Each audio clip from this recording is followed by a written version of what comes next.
Predicting purchases, or more specifically, using machine learning to predict the stock market, is a complex topic. But how do we get here? Taking things from Wall Street to the docks of sea voyagers, attempts to predict purchases can be seen when companies were trying to underwrite insurance for sea voyages, many centuries later, and we have come to another big stepping stone, machine learning. In the context of this course, let's delve deeper into things and consider the Padua rainbow. The phenomena is referring to the environment we are analyzing, which in this case is the stock market. Within this environment, we observe the fluctuation of stock prices. The goal is to capitalize on these fluctuations by buying stocks when they're low and selling them when they're high, ultimately aiming to make profit. We utilize historical data, which includes information such as the date, the stock being traded, and its corresponding price at different points in time.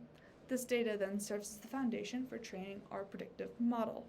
The method, take an ANN, an artificial neural network. ANNs consist of interconnected nodes that are organized in layers, capable of learning complex patterns and relationships from this data. The output of such model is the prediction of future stock prices. This prediction is then used to help achieve our goal, to buy and sell stocks in such a way to make profit. The accuracy of this model is assessed by comparing the predicted values with the observed values in the real world. And based on this feedback, we are able to make adjustments that can refine the predictive methodology, which again in this case is basically just improving our model. The feedback loop for enhancing the performance of it is essential to maximizing profits in the stock market. Generally speaking, classification metrics are used to evaluate machine learning models. All of these calculations are based off of false positives, true positives, false negatives, and true negatives.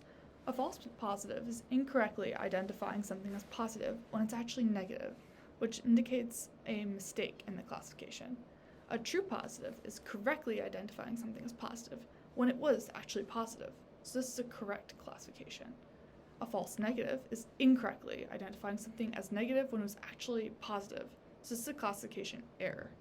And a true negative is correctly identifying something as negative when it actually was negative. So this is an accurate classification.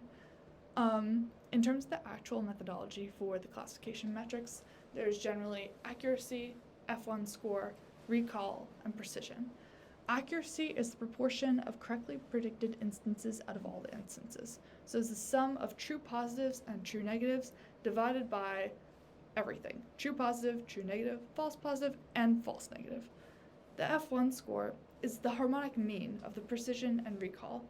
So it provides a single metric that basically takes both into account.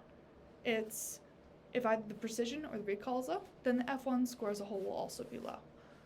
Recall, which is also known as the true positive rate, it's a metric that measures how many actual positive instances the model correctly predicted. So high recall would mean that more positive cases were detected. And precision, well, this metric indicates how the predicted positive instances were actually positive. The difference between precision and recall is that instead of dividing by sum of true positive and false negative, it divides by sum of true positive and false positive. So basically, it's the accuracy of everything that was denoted as positive. So it measures the accuracy of the positive predictions.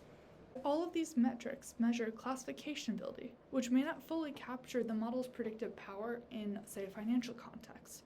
So financial metrics are completely left out of evaluating the accuracy of a model, which, considering that's the actual industry that it's being applied to, is really weird. So another study that I was looking at utilized different classifications that were particular to financial districts. I am going to put them up. You can look at them. What I'd like to especially highlight is the ending capital, which seems like the most comprehensible metric. It was basically the only model that outperformed an ANN in this metric was random forest. And this is basically just how much money was this model able to make profit. These metrics seem really tangible, but the thing is that they can still be wrong. So something that leads oftentimes models to go skew is volatility. Volatility is when something like a stock would sharply increase and sharply decrease. So it's uncertain where it would go next because it just varied so much historically. So regardless of being from Investopedia, I include this quote because I feel like it most concisely illustrates this point. Volatility is an important consideration, especially when it comes to predicting the uncertainty in stock market predictions. When it comes to communicating these uncertainties, McKinsey, a large consulting firm, advised portfolio managers that manage stock markets, commodities, and focus on communicating these uncertainties with the client. If you're employed at the company, oftentimes it makes sense to be hesitant to admit you could be wrong, or in fear that it would make you look less competent. Yet, if you're managing someone's money, you want them to be aware of a risk that you're taking on, even if the actual effect of that risk is uncertain. So to address this, another recommendation is to employ scenario analysis,